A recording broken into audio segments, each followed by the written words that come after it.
오늘 우리가 함께 나누실 말씀은 예레미야 31장 15절에서 22절까지의 말씀입니다. 예레미야 31장 15절부터 22절까지의 말씀. 우리 찾으신 줄 알고 우리 15절부터 22절 함께 합독하시겠습니다. 여호와께서 이와 같이 말씀하시니라. 라마에서 슬퍼하며 통곡하는 소리가 들리니 라헬이 그 자식 때문에 애곡하는 것이라. 그가 자식이 없어져서 위로받기를 거절하는도다. 여호와께서 이와 같이 말씀하시니라. 내 울음소리와 내 눈물을 멈추어라. 내 일에 삭슬 받을 것인즉 그들이 그의 대적의 땅에서 돌아오리라. 여호와의 말씀이니라. 너의 장래에 소망이 있을 것이라. 너희 자녀가 자기들의 지경으로 돌아오리라. 여호와의 말씀이니라. 에브라임이 스스로 탄식함을 내가 분명히 들었노니 주께서 나를 징벌하심에 멍에 익숙하지 못한 송아지 같은 내가 징벌을 받았나이다. 주는 나의 하나님 여호와이시니 나를 이끌어 돌이키소서. 그리하시면 내가 돌아오겠나이다. 내가 돌이킨 후에 뉘우쳤고 내가 교훈을 받은 후에 내 볼기를 쳤사오니 이는 어렸을 때의 치욕을 짐으로 부끄럽고 욕됨이니이다 하도다. 에브라임은 나의 사랑하는 아들 기뻐하는 자식이 아니냐. 내가 그를 책망하여 말할 때마다 깊이 생각하노라. 그러므로 그를 위하여 내 창자가 들끓으니 내가 반드시 그를 불쌍히 여기리라. 여호와의 말씀이니라. 처녀 이스라엘아, 너의 이정표를 세우며 너의 표말을 만들고 큰 길 곧 내가 전에 가던 길을 마음에 두라. 돌아오라. 내 성읍으로 돌아오라. 반역한 딸아, 내가 어느 때까지 방황하겠느냐. 여호와가 세일을 세상에 창조하였나니 곧 여자가 남자를 둘러싸리라. 아멘. 할렐루야. 31장의 전체 내용을 어제도 제가 말씀을 드린 것처럼 하나님께서 이스라엘을 얼마만큼 회복시키고자 원하시는지에 대한 그런 내용이 이 31장 전체를 통해서 소개되고 있는 것을 보게 됩니다. 특별히 오늘 본문의 이 말씀을 보시게 되면 하나님의 그 이스라엘 백성들이 회복되고 돌아오기까지 그때의 마음이 어떻게 표현되고 있냐면요. 오늘 본문 20절 말씀에 보시면 내가 그를 책망하여 말할 때마다 깊이 생각하노라 이렇게 얘기해요. 그러니까 하나님이 책망하실 때 그저 그냥 툭툭 던지시면서 한번 너의 고생 좀 당해봐라 뭐 이런 식으로 하시는 게 아니시고 재앙을 한번 선포하실 때마다 그리고 그들을 향해서 고통을 선포하실 때마다 그러니까 너희들 망할 것이다 혹은 너희들이 포로로 끌려갈 것이다 예루살렘이 멸망할 것이다 이런 말씀을 하실 때마다 그러니까 이스라엘 백성들이 지금 죄를 져서 지금 죄에 대해서 돌이키고 회복하는 과정을 통하여서 그들이 당하는 당연한 징계의 절차임에도 불구하고 하나님은 한마디 한마디 하실 때마다 깊이 생각하신다는 겁니다. 그냥 말씀하시는 게 아니고요. 그 뒤에 말씀 보시면 이런 또한 얘기 말씀하십니다. 그를 위하여 내 어떻게 합니까? 창자가 들끓으니 이렇게 얘기합니다. 창자가 들끓는다는 겁니다. 어떤 말일까요, 여러분들? 정말로 하나님의 속이 그냥 다 타버리시는 겁니다. 그러니까 지금 그저 그냥 말씀 그냥 막 주님이 막 뭐 징계가 좋고 뭐 재난이 좋고 이스라엘 백성들 너희들은 뭐 골탕 먹어봐라 뭐 이런 식으로 하시는 게 아니고 그렇게 선포하실 때마다 이스라엘이 당하는 그 아픔들을 볼 때마다 어떻다는 겁니까? 멍에를 짊어질 수 없다는 걸 알고 있거든요. 그 짐이 결코 쉽지 않다는 걸 알고 있어요. 너희들이 한 번도 그 송아지가 여기 오늘 주님 말씀하시잖아요.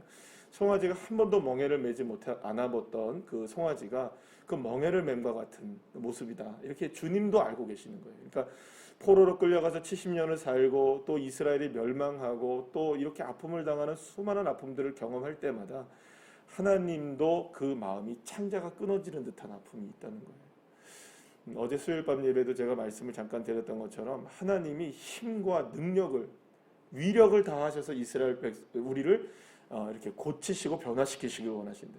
그러니까 하나님이 쏟으시는 그 정성과 그 마음이 어떤 마음인지는 우리가 좀 헤아릴 필요가 있습니다. 그러니까 주님께서 저와 여러분을 고치시고 오늘도 이 본문에서 22절 마지막 말씀에서 말씀하시잖아요. 새 일을 새 세상에 창조하였다 이렇게 말씀하십니다. 그러니까 지금 이스라엘 백성들을 바꾸시기를 원하시고 고치시기를 원하시는 이 수준은 어떤 수준이냐? 완전한 하나님의 바꾸심입니다. 그러니까 그냥 어느 정도 그냥 대충 바꾸는 게 아니고요. 그러니까 이런 겁니다. 여러분들 우리가 뭐 이렇게 설명하면 어떨지 모르겠지만 어떤 가게를 보게 되면 어떤 식당이 이렇게 있어요. 근데 그 식당은 매일 간판이 바뀌어요. 그죠? 안 되면 또 간판이 바꾸고 안 되면 또 간판이 바뀌고 안 되면 또 간판이 바뀌는데 계속해서 간판이 바뀌고 종류가 바뀌어도 그 가게는 잘 안 되는 가게가 있어요. 그럼 여러분 그 가게는 뭐 위치가 안 좋을 수도 있고 또 여러 가지 문제가 있지만 만약에 그렇게 계속 안 되는 것 같으면은 완전하게 뜯어고치거나 완전하게 새롭지 않으면은 그 가게가 될까요, 안 될까요? 안 돼요. 그러니까 주님은 지금 안 되고 있는 우리의 인생을 그 이스라엘 백성들도 그렇고 우리의 인생도 하나님은 완전히 바꾸시기를 원하시는 거예요. 그러면 뼛속부터 바꿔야 되는 겁니다. 그러려면 주님의 마음도 어떤 마음이시냐? 깊이 생각하고 계시고 또 무엇보다 하나님의 마음이 창자가 들끓는 마음으로 그 마음으로 주님이 이스라엘을 바라보고 계시고 재난 중에 있는 이스라엘을 바라보고 계시고 또한 저와 여러분의 인생도 그렇게 바라보고 있는 줄로 믿으시길 바랍니다. 그뿐이 아닙니다. 오늘 본문의 말씀을 보시면 16절 말씀이죠. 여호와께서 이와 같이 말씀하시니라 내 울음소리와 내 눈물을 멈추어라 이렇게 얘기하십니다. 주님이 지금 이스라엘 백성들이 나라를 잃고 포로로 끌려가서 70년을 살고 또 예루살렘을 멸망하고 완전히 만신창이가 되고 모든 것들이 무너지고 고난과 재난 가운데 만약 죄를 뒤집어 쓰고 있는 이 엄청난 고난과 고통의 순간을 주님이 모르시는 게 아닙니다. 그것 때문에 눈물을 흘리고 울음을 소리를 터뜨리는 그 신음을 주님이 그치라고 말씀하십니다. 이 말은 그치라는 말은 뚝 이런 말이 아닙니다, 여러분. 어떤 말일까요? 주님이 그들을 달래시고 계시는 겁니다. 위로하시고 계시는 거죠. 그러니까 너의 눈물을 안다. 네 마음을 안다. 네 지금 신음소리를 내가 지금 듣고 있다. 결코 너를 외면하지 않고 있다. 내 지금 마음은 깊이 생각하는 마음이고 깊이 있게 생각하다 보니 그 지금 당하고 있는 너희들의 울음소리와 너희들의 신음소리 때문에 내 창자도 어떻게 된다? 들끓고 있다. 조금만 참으렴. 내가 너희들을 지금 새롭게 만들고 있다. 내가 너희들을 바꾸고 있다. 새롭게 창조하고 있다. 할렐루야. 하나님이 지금 저와 여러분을 통하여 하시는 일이 무엇이냐? 지금 이렇게 저와 여러분의 눈물을 닦아주시기를 원하시는 하나님, 우리의 고통을 외면하지 않으시는 그 하나님, 그 하나님의 놀라운 은혜가 오늘 새로운 날을 맞이한 저와 여러분에게도 동일하게 흐르고 있는 줄로 믿으시길 바랍니다. 그러나 중요한 것은 이러한 하나님의 회복의 은혜, 또 하나님의 위로의 은혜, 또 오늘 새롭게 되어지는 놀라운 하나님의 은혜를 맛보게 하기 위해서는 이 방황을 끝내고 하나님께로 돌아와야만 한다는 것입니다. 그러니까 하나님께로 마음을 돌이키고 하나님께로 이 방향을 틀지 않으면 사실은 계속해서 흘리는 눈물은 그 눈물 속에 살아갈 수밖에 없는 것이고 계속해서 그 고통 속에 그 의미를 발견하지 못하고 살아갈 수밖에 없는 것입니다. 그렇기 때문에 성숙한 그리스도인과 믿음을 가진 사람은 어떠한 문제와 어떠한 재난, 우리의 삶 속에서 어떠한 모습들이 우리에게 다가올 때에 그때의 방향을 빨리 돌이키는 겁니다. 누구에게로 돌이킬까요? 하나님께로 돌이키는 겁니다. 주님이 원하시는 게 뭘까? 주님이 나에게 이 일을 통하여서 깨닫기를 하시기를 원하는 것이 뭘까? 내가 오늘 이 시간 눈물을 흘리고 있는데, 내가 오늘 이 시간 답답한데, 그렇다면 하나님이 나에게 돌이키기를 원하시는 게 뭘까? 여러분, 그래서 방향을 바꾸셔야 합니다. 하나님께로 우리가 방향을 돌리지 않는다면 하나님의 이 놀라운 회복의 역사를 우리가 경험할 수가 없게 되는 것이죠. 여전히 방황할 수밖에 없고. 그러니까 이스라엘에도 여러분들 지금 70년 동안 포로로 끌려가서 바벨론에서 살게 된 사람들 중에서도 여전히 정신 못 차린 사람이 있었습니까? 없었습니까? 여전히 정신 못 차린 사람이 있어요. 포로로 끌려갔는데도 여전히 우린 2년만 있으면 돌아갈 거야. 우린 괜찮을 거야. 여전히 거짓을 선포하고 여전히 하나님의 마음을 알지 못하고 하나님이 왜 이 고통과 고난을 허락하셨는지에 대한 부분을 묵상하지 않는 사람들이 있었어요, 여러분. 여전히 그런 상황에서도 자기의 이권을 챙기고 여전히 배부르게 살아가기 위해서 그렇게 아등바등하며 살아가는 사람들이 있었단 말이에요. 지금도 그런 사람들이 있어요, 여러분.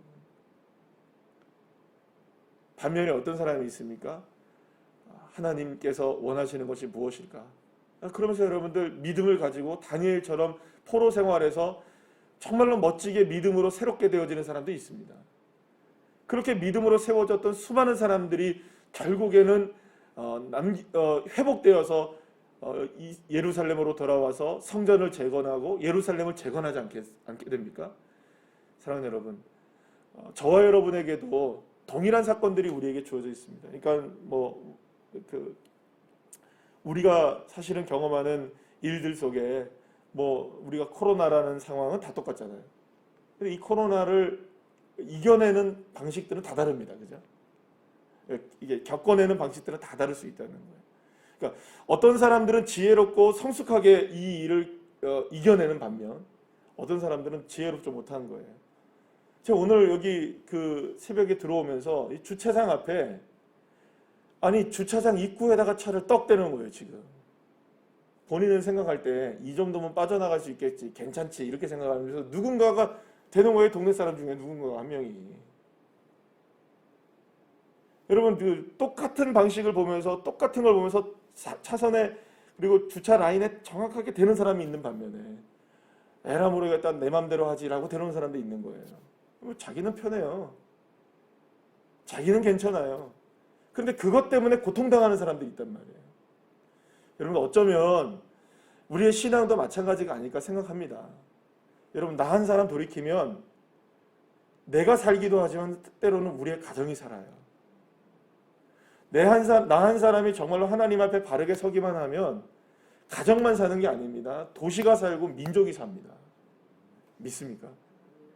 나의 한 사람의 삶이 하나님께 돌이킬 때에 하나님의 그 들끓는 창자가 들끓는 마음과 깊이 생각하시는 마음과 언제나 우리의 짐이 지금 멍에를 짊어진 것과 같은 것이라는 걸 알고 우리의 눈물과 우리의 고통과 우리의 한숨과 우리의 신음을 거두시길 원하시는 그 하나님을 바라보는 그 한 사람으로 인하여 내가 살고 우리의 가정이 살게 되는 겁니다. 하나님은 그 새 일을 저와 여러분에게 행하시기를 원하시고 계십니다. 오늘도 우리의 삶 속에 어제 이어졌던 삶이 우리에게 오늘도 계속 이어지지 않습니까?